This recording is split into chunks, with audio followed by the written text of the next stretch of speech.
So when we talk about complications for lateral skull base surgery for parotid gland, we are basically looking at an extended resection of the salivary gland.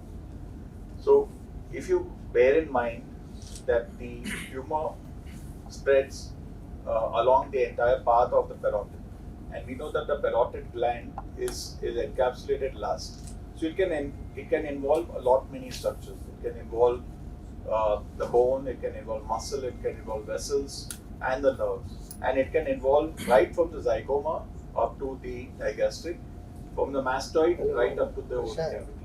So that's a very large area for a tumor to spread and engage a lot of structures. So look at this imaging, and you can see the tumor arising on the left side. It's involving the superficial lobe, it's involving the deep lobe, and it's going superior right from the condyle up to lower down. So I'll play it again. So right from below up, it is involving the entire substance of the gland, right from the masseteric preauricular area to the postauricular area. So now what we are dealing with is a situation where the tumor is involving that entire space, and now you are got to clear that entire space and clear the tumor and engage that entire area. So the vessels are involved, the nerves are involved, the muscles are involved, the bone is at risk because it is coming onto the bone, and now you're wondering, should I have to remove the mandible, the parotid along with the mastoid, and what should I do? So this is where your thought process will come in, because this is something that is a problem for us. How do we go about doing the resection, and how do we actually plan the resection? So when we are dealing with the parotid, we are thinking about the nerve, and that's what we are looking at. We are looking at the digastric, and we are looking at the tracheal pointer, and that's the nerve. But you just turn the skull around, and you'll see that there are a lot many structures there which will be involved. You have the styloid, and medial to the styloid you have the jugular foramen, and you have got posterior to the styloid or superior lateral the mastoid, and then the posterior fossa. That means this entire area can be involved when you have a salivary gland tumor, the parotid gland. So when you look at the lateral skull base from an oncologic point of view, all these structures are involved. You can have from the parotid to intracranial extension. So it is incumbent on us to actually investigate carefully so that you can plan out what structures you need to resect if it is resectable. So parotid neoplasms can spread along this entire path, and you would have to deal with right from the zygoma to the digastric. You can have mandibular tumors, and all of us are dealing with mandibular tumors, and it can go into the lateral skull base. It will involve the same structures that the parotid gland is involved. You'll have tumors such as a chondrosarcoma, which is involving, again it will come as a parotid mass, but it will be actually involving, it may be a mandibular tumor, or it could be a squamous temporal bone tumor, which is manifesting like a parotid. And you will have lesions which are in and around the mandible, which can manifest like a parotid swelling. So all these involve that entire structure which we will come across. And finally, you'll have temporal bone cancers, which also manifests like a parotid tumor. So you'd have parts of it which are involving the zygoma, parts of it which are involving mandible, and you might have to consider resection. Finally, you'll have benign tumors. You'll have parapharyngeal schwannomas, you'll have carotid body tumors, and you'll have glomus jugularia, jugular tympanic tumors. All of which will again involve the similar structures. So there is a common thread to what you are trying to see when you are looking at that lateral skull base, which is behind the mandible. So this is the bone that we are all familiar with as a temporal bone. And then when we analyze this and turn that bone around, these are the structures that you will have to see. And this is the crux of my entire talk. And if we understand this anatomy and we understand what structures are going in and out, we'll be able to plan our resection based on the biology of the tumor. So we can't beat the biology. So if you understand which tumors are worth doing and we can resect it safely and avoid a complication for your patient, we will be doing justice. That's the mastoid. That's your C1. And then this is your jugular, this is your carotid canal, that's your stylomastoid foramen, and that is the styloid. This is the bony eustachian tube, and that is your foramen ovale. So this is all the area that we have in 2.5 centimeters by 2.5 centimeters. All the structures that can be possibly involved by salivary gland as well as other tumors. Now the cranial nerves that are involved in this area, you can see this is your prominence, the structure between the jugular and the carotid. That's where the 9, 10th and 11th come out. So you have the pars nervosa, the component of the jugular bone, from where these nerves are coming out. And so when you realize that how do I damage these structures? If I keep my internal jugular vein intact, I will never damage these structures. Because these structures will come between the medial wall of the jugular bulb as well as the carotid. So if I keep my internal jugular vein intact, I will never damage these structures because they are all going to be medial, and I would have identified these structures in the neck while I have done my neck dissection. So if I have done my level 2 dissection first, all these structures are visible, and as we go ahead and do a parotidectomy, you would have protected these structures. So your first step towards avoiding a complication with the cranial nerves is to have done a proper neck level 2 dissection, because then all these structures are visible to you, and then you can take a call whether you want to explore or chase these higher up.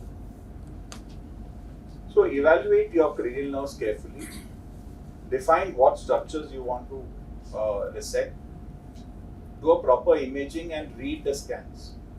I have been benefited only because I have learned to read my own scans and trying to define whether I can resect it as a surgeon based on what structures involved.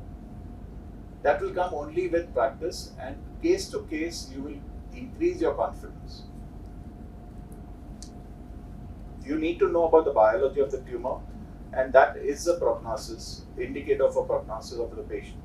So please do not head the path of doing a high-grade tumor and resecting all these structures, because you will fail. You know that there are perineural spread, perivascular spread, and if this area is so fraught with complex anatomy and structures which are having a possibility of spread intracranial, you would think that you have resected it, but the patient's finally going to fail. So imaging is mandatory because it will give you an accurate staging. You'll be able to plan the treatment, and you will have a post-operative comparison. Very often our radiologists do not have the experience of seeing these tumors. So post-operatively, if you are reported as a recurrence, it may not be a true recurrence, but something that may be just a post-operative change. So you need to read the scans, where was the tumor to begin with, and not get alarmed when they are reported that there is a recurrence. Please use an MRI. I've seen often people operate only on a CT scan. For a salivary gland, you need to do an MRI.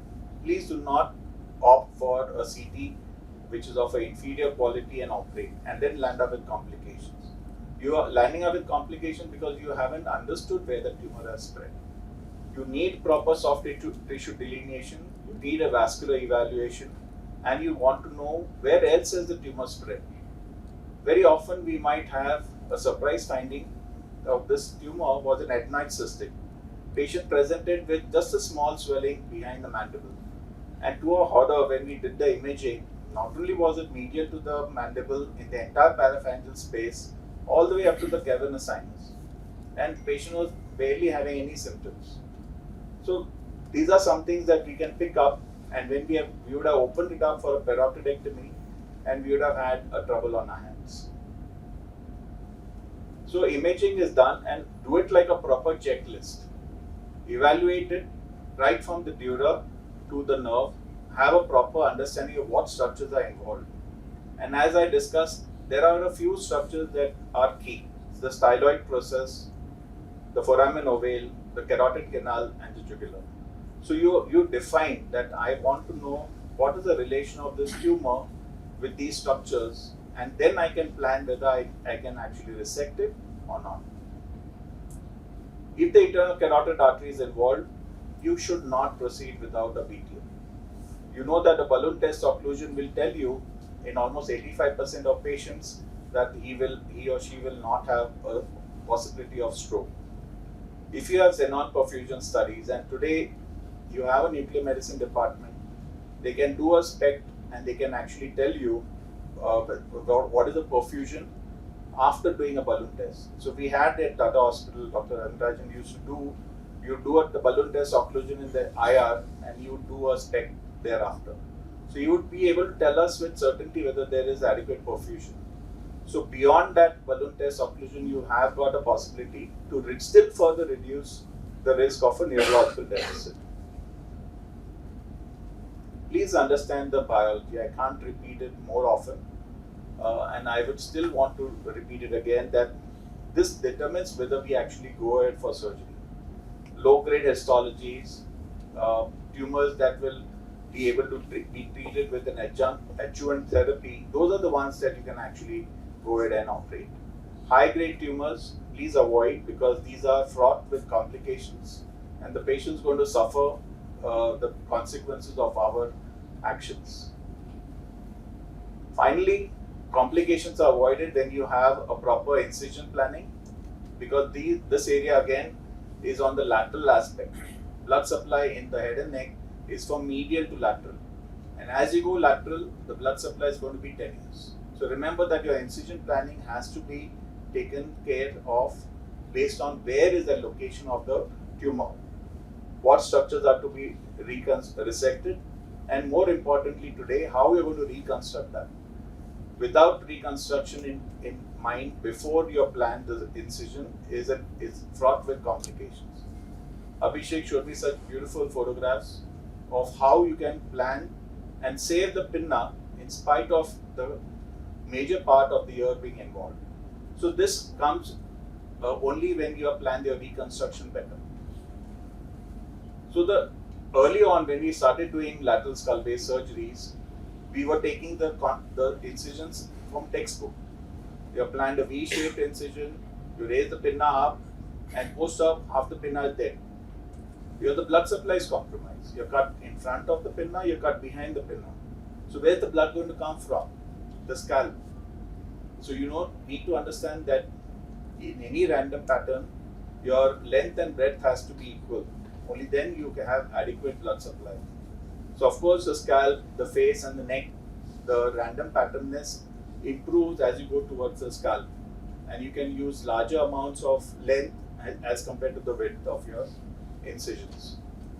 So most of the times, a post-auricular incision is all that suffices.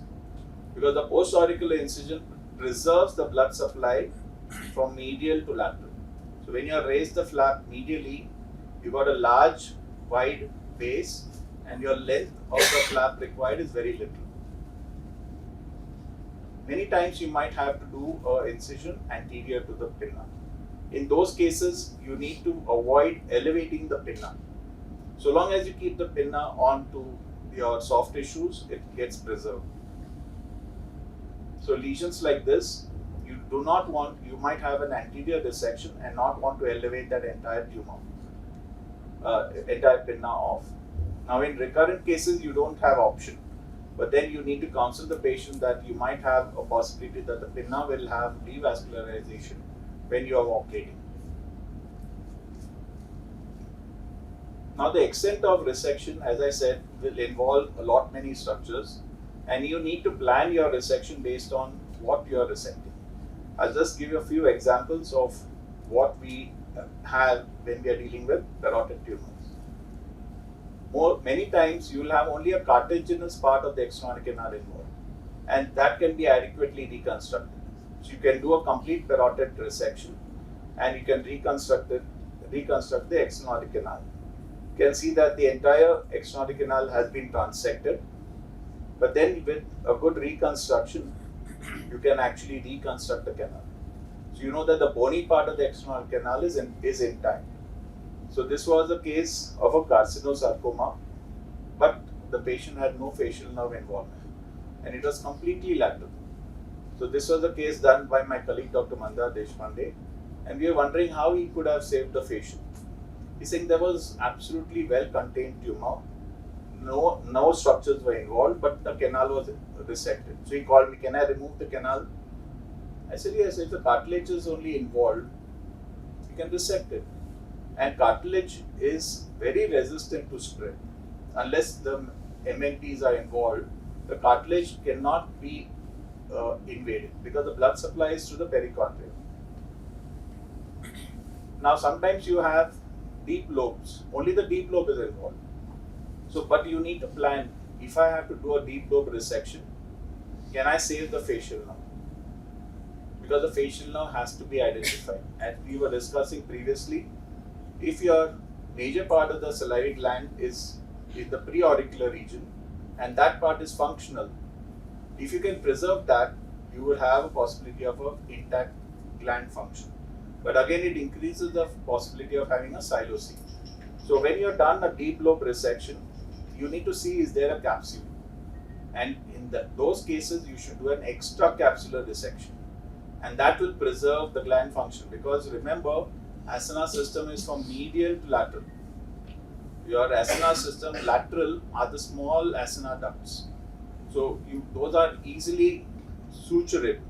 So as you're dissecting from lateral to medial, you follow a capsule, very unlikely that you will damage the large canaliculum. So after you remove this entire tumor, you can suture those edges of the salivary gland and you can preserve function. Now many times the facial nerve is involved, and you can see that you will land up with a stump and at the stylomastoid foramen. Now should I need to do a mastoidectomy and expose the nerve and all that? Not required. What structure was here? There was a mastoid tip.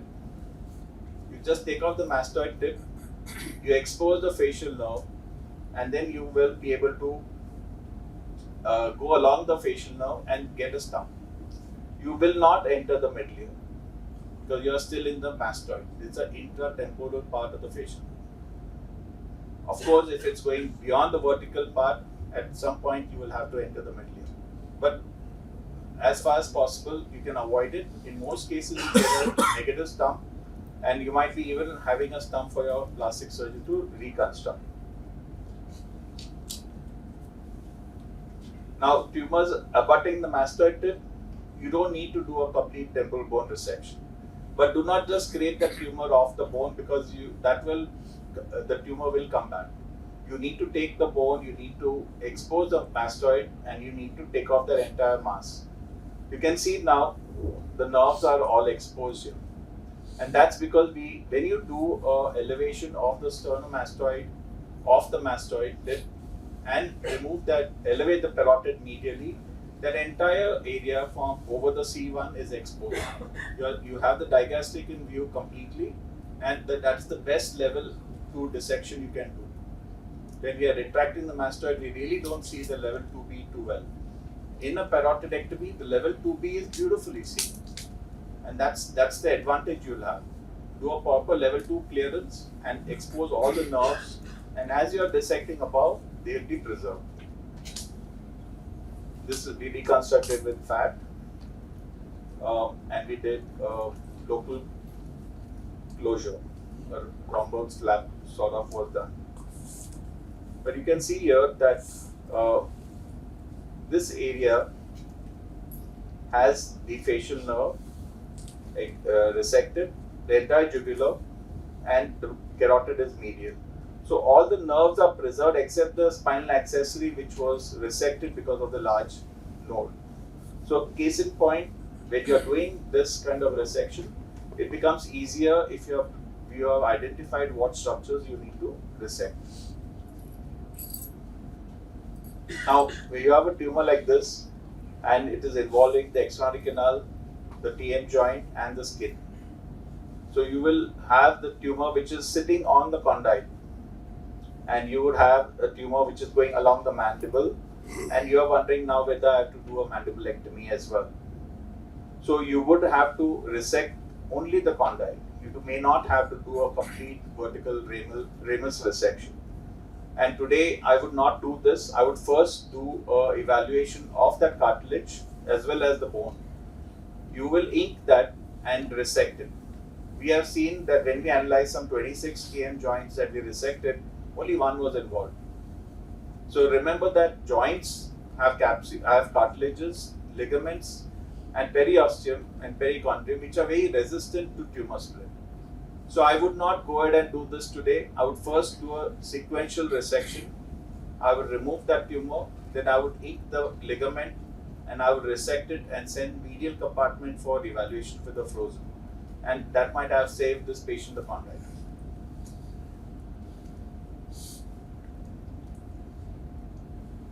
Now, when you have a deep lobe involvement, which is medial, involving the medial pterygoid and lateral pterygoid, you will have to consider doing a complete resection. But again, here you want to know whether the foramen ovale is involved, is the nerve going into, now the tumor spreading into the pterygopalatine, or is that free? So, in this patient, we saw that the entire tumor was around the facial, and this is what we call as a beefy red nerve. This nerve was completely involved, and the patient had no facial nerve involvement pre-operative. So we had to counsel the patient that your tumor is both medial and lateral to the mandible, and that you would have to sacrifice the bone along with this tumor. So this young girl was resected, and we did a complete condyle resection along with the facial nerve resection. And this is what we are seeing. And this is the anatomy that you will see, which will actually help you understand your surgery better next time.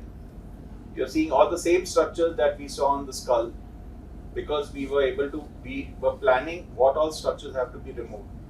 So, study the scans. You have got now the ability to do 3D reconstructions with your software of the CT scan. And it is so easy to understand where is the tumor spreading in sequence.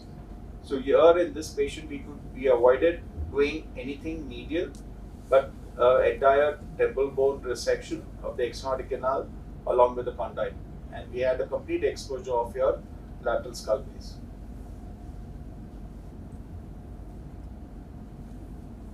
In this patient, the posterior fossa the mastoid was involved, and it had gone into the posterior fossa. So we had a complete resection, and this was reported as a low-grade mucoepidermoid, which I don't think was low-grade. And you can see that the posterior fossa is exposed. Now, this is no big deal for ENT surgeons who are doing this for cholecystomy.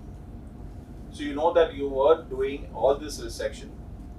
You have exposed the middle ear, and you have done a complete removal of your posterior fossa along the mastoid, and you have the jugular and everything anterior. In this case, there wasn't any involvement of those structures, only the bone was involved. And the reconstruction was done along with the PMMC. Now, you will have tumor. This was a pleomorphic adenoma, and it had recurred after 7 surgeries.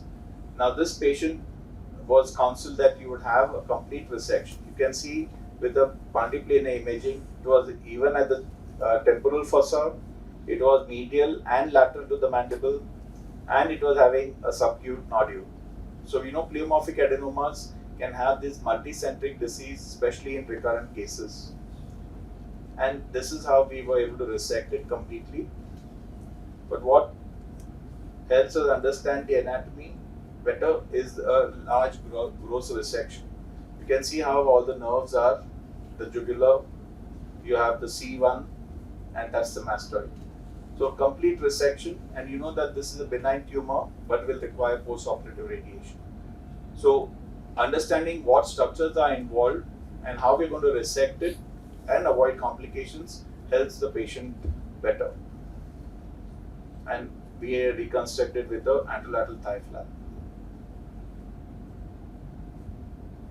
Now in this case, again, this was a pleomorphic adenoma which was radiated, and it recurred and it involved the mastoid, and it had gone right up to the tegmen.